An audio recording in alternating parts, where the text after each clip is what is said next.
वाशीहून पनवेलकडे जाणाऱ्या लोकलमध्ये गर्दीच्या वेळी काही टवाळ तरुणांनी महिला प्रवाशांसमोर अर्वाच्य शिवीगाळ करत गोंधळ घातला। या प्रकारामुळे प्रवाशांमध्ये तणाव निर्माण झाला होता। मात्र महाराष्ट्र पोलीस बॉईज संघटनेचे रायगड जिल्हाध्यक्ष किशोर वाजे यांनी तातडीने रेल्वे पोलिसांना माहिती दिली। पोलिसांनी तत्परतेने कारवाई करत या तरुणांना पनवेल स्थानकात ताब्यात घेतलं। या घटनेमुळे प्रवाशांनी सुटकेचा निश्वास सोडला असून किशोर वाजे यांच्या धाडसाचं कौतुक होतंय। गर्दीच्या वेळी लोकलमध्ये सुरू असलेल्या या गोंधळामुळे प्रवास करणं अनेकांसाठी त्रासदायक ठरत होतं। इतर प्रवाशांनी त्यांना शांत राहण्याची विनंती केली, पण हे तरुण उलट प्रवाशांशीच धक्काबुक्की करू लागले। या कठीण परिस्थितीत महाराष्ट्र पोलीस बॉईज संघटनेचे रायगड जिल्हाध्यक्ष किशोर वाजे यांनी प्रसंगावधान दाखवलं।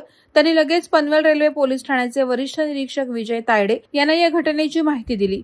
वरिष्ठ निरीक्षकांच्या सूचनेनुसार पोलीस कर्मचारी इंगवले, वाघे आणि महिला पोलीस सुळे यांचं पथक तातडीनं पनवेल स्थानकावर पोहोचलं। जेव्हा लोकल पनवेल स्थानकात पोहोचली तेव्हा पोलिसांनी त्या टवाळ तरुणांना लगेच ताब्यात घेतलं। पुढील चौकशीसाठी त्यांना रेल्वे पोलीस ठाण्यात नेण्यात आलं। या कारवाईमुळे लोकल प्रवाशांना मोठा दिलासा मिळाला। प्रवाशांनीही या कारवाईबद्दल समाधान व्यक्त केलं आहे। वादळवारा लाईव्हसाठी न्यूज ब्युरो, नवी मुंबई। नवी मुंबई व रायगड जिल्ह्यातील ताज्या बातम्या आणि घडामोडींसाठी सबस्क्राईब करा वादळवारा लाईव्ह चॅनल आणि दाबा बेल आयकॉन।